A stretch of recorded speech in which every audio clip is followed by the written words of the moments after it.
টানা বৃষ্টি, উজানের ঢল ও পাহাড় ধসে দেশের দক্ষিণ পূর্ব ও উত্তর পূর্বাঞ্চলের ৭ জেলায় ভয়াবহ বন্যা পরিস্থিতি তৈরি হয়েছে। চট্টগ্রাম, কক্সবাজার, বান্দরবান, রাঙামাটি, খাগড়াছড়ি, মৌলভীবাজার ও হবিগঞ্জে এখন পর্যন্ত ১০,২০,০০০-এর বেশি মানুষ ক্ষতিগ্রস্ত হয়েছেন।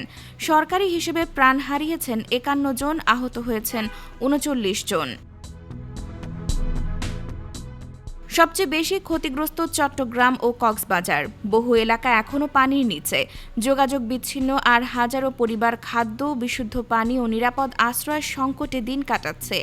আশ্রয় কেন্দ্র চালু থাকলেও অধিকাংশ দুর্গত মানুষ এখনও নিজ নিজ এলাকায় অবস্থান করছেন।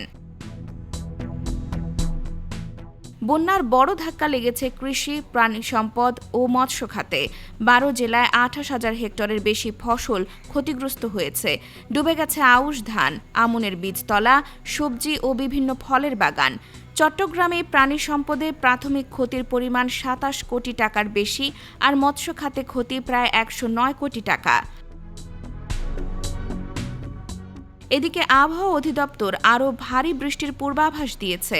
এতে নতুন করে জলাবদ্ধতা ও পাহাড় ধসের আশঙ্কা বাড়ছে। সরকার জানিয়েছে, ত্রাণ বিতরণ অব্যাহত রয়েছে এবং প্রয়োজন অনুযায়ী আরও সহায়তা দেওয়া হবে। তবে বিশেষজ্ঞদের মতে তাৎক্ষণিক ত্রাণের পাশাপাশি কৃষি পুনর্বাসন, অবকাঠামো মেরামত এবং দীর্ঘমেয়াদী দুর্যোগ প্রস্তুতি এখন সবচেয়ে বড় চ্যালেঞ্জ।